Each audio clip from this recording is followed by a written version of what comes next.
the Martian sun raged. A colossal solar flare, unlike anything in recorded history, erupted from its surface. Few Martians knew of the solar cycle, a cycle that occurs once every 5 million years. 75 million years ago, it was Earth's turn, brushed by a similar flare which wiped out the dinosaurs. It was now Mars' turn. This was not a mere solar storm, it was a cosmic tsunami. The Martian atmosphere, once very capable of supporting life on Mars with free-flowing life-supporting water, was all stripped away. The once lush surface, home to a proud and ancient civilization, was bombarded a stream of gaseous iron sourced from the sun, along with a heavy dose of lethal radiation. Their great cities, their technological marvels, their very history, all undoubtedly about to collapse from the sheer force originating from the sun, a technological marvel now deemed destined for extinction. 80 short days separated a thriving civilization to utter rubble. Faced with imminent annihilation, the Martians made a heartbreaking choice: abandon their homeworld.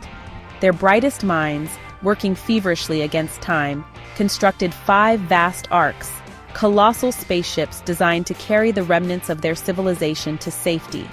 Hope, fragile and uncertain, flickered in the hearts of the desperate Martians as they boarded the arcs, leaving behind their beloved red planet. They ventured into the black void of space, searching for a new beginning. 4 of the arcs, all having hulls shimmering like a celestial diamond, set course for Alpha Centauri, a binary star system light years away. They sought a fresh start, a pristine world untouched by the tragedy that was about to rain down on a befallen Mars. The last of the 5 arcs, smaller and more utilitarian, charted a different course. It aimed for a blue and green planet orbiting a familiar yellow star Earth. This arc carried a different kind of hope.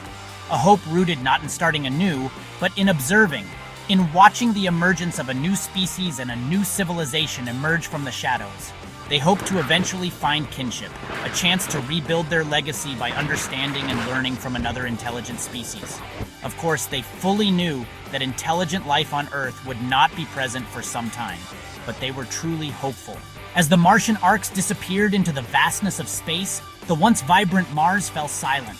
Looking back on Mars, the inhabitants of the arcs watched in horror as a thriving planet was turned into a desolate wasteland, stood as a stark reminder of the awesome power of the cosmos and the fragility of life itself. Most horrific was the fact that the vast majority of Martians were extinguished along with all signs of Martian civilization. But even in the face of such devastation, the spirit of the Martians lived on, carried by those who dared to venture into the unknown.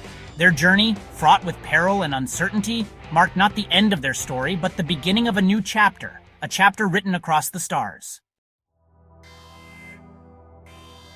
The journey to Proxima b in the Alpha Centauri system was fraught with challenges. The vast distances, the unknown hazards of interstellar space, the multi-generational life aboard the arcs.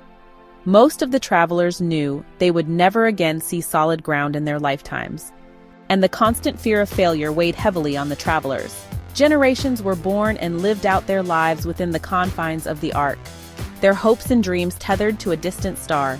Yet they persevered, driven by the same indomitable spirit that had allowed their ancestors to thrive on Mars. The Proxima b expedition, a testament to Martian ingenuity and resilience, after hundreds of years of travel, eventually reached their destination. They found a world ripe with potential, a blank canvas upon which to paint a new future. The Earthbound Ark faced its own set of trials. Their journey, though shorter, was no less perilous. They arrived in Earth's orbit, not as conquerors, but as refugees seeking sanctuary. They observed the planet, its continents teeming with life, its oceans vast and blue. But Mars, being further from the sun, was significantly colder than Earth. It is for this reason the Martians chose to find places to build settlements near the icy polar caps. But all of the life was primitive. There was no intelligent life on Earth 5 million years ago. They dreamed of someday witnessing the emergence of another form of intelligent, civilized beings. But it would be millions of years before humanity evolved from primates. There was a vision in a technological culture, but that has not yet evolved. And what was envisioned was a potential awaiting in the distant future. The Martians, their numbers dwindling after the arduous journey, knew they should not and could not impose themselves on this world. They chose to live underground, in hidden caves, waiting eagerly for the emergence of an intelligent form of life, human civilizations to someday emerge from the shadows. It took almost all of the 5 million years since the landing on Earth for such a reality to take foothold. They established a hidden colony, a sanctuary which one day would be suitable to preserve their culture while observing, influencing, and learning from the to-be burgeoning human neighbors. They called this haven New Mars, a frozen environment surrounded by glaciers well off the coast of what would eventually be called Finland. The solid land jutting off the coast was given the name of Frinlandal, a name that echoed the lost beauty of their Martian home. Over time, after many millennia, humans evolved and took possession of the land. Some Martians chose to venture out. These shape-shifting Martians chose to attempt to integrate into human society, their true identities concealed. Some Martians had the ability to shape-shift, and they from a distance observed the new human civilizations. Through telepathy, they shared their wisdom subtly, nudging humanity towards a path of progress and enlightenment. The two Martian expeditions, though separated by vast distances, remained connected by an invisible thread of shared history and a common purpose: to ensure the survival and prosperity of their people. Their paths, though divergent, were ultimately intertwined, their destinies forever linked to the fate of both Mars and Earth. 5 million years have gone by. Humanity has flourished. The Martian community flourished but was most curious about the humans, especially a member of the Martian royal family, Ezekiel. Ezekiel chose to shape-shift and reside for a while in Frinlandal. In the heart of Frinlandal, a hidden oasis amidst the bustling human world, a love story unfolded. Queen Jocelyn, the wise and compassionate ruler of the Frinlandal, was lonely without Ferdinand, the king of Frinlandal, who was off for an extended period protecting the sovereignty of Frinlandal. Jocelyn found solace in the arms of Ezekiel, who proved to be a brilliant scientist, but kept cloaked his real identity as a Martian scientist and a member of the Martian royal family. Their love, a beacon of hope in a time of uncertainty, blossomed into a powerful bond. From this union, a child was born, a child destined to bridge the gap between two worlds. They named him Jordan. Jordan's birth was kept silent, for it would be easily discovered that Jordan was not the child of Jocelyn and Ferdinand. He carried the weight of two legacies. The Martian blood of kings flowed through his veins, and within his very being resided the potential to unite his people with the inhabitants of Earth. Ezekiel saw emerging powers within Jordan that had to be checked. Ezekiel went back to New Mars to check the ancient scrolls written by Almeida, and found it very possible that Jordan represented the fulfillment of an ancient prophecy, a prophecy whispered for generations amongst the Martian elders. It spoke of a child born under a rare celestial alignment, a child who would inherit the strength of Mars and the compassion of Earth, a child who would rise to become a beacon of hope for both worlds. But fate, as it often does, had other plans. Ferdinand returned from his extended journey and learned of Jordan. Jordan learned of Ezekiel. Ezekiel realized that Jordan was growing powers that could be dangerous to the citizenry of Frinlandal, and Ferdinand could not be more pleased that Jordan would be out of his life. Jocelyn was not as pleased. Ferdinand and Jocelyn had two additional children, Edward and Isabella. Isabella, Jordan's scheming and evil sister, exiled both Jocelyn and Ferdinand, claiming Frinlandal for her own rule and imprisoning the citizens.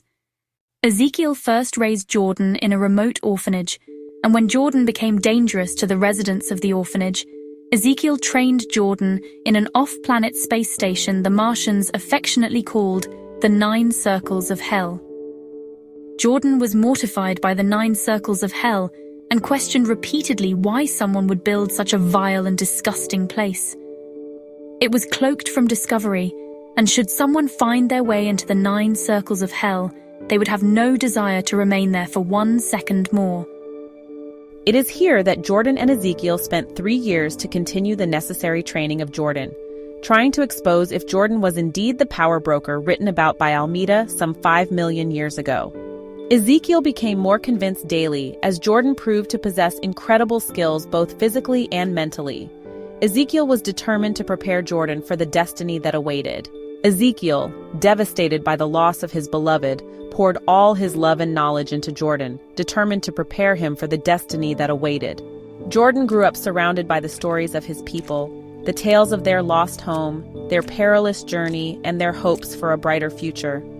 The prophecy that Ezekiel was now convinced that Jordan satisfied brought questions of what awaited Earth.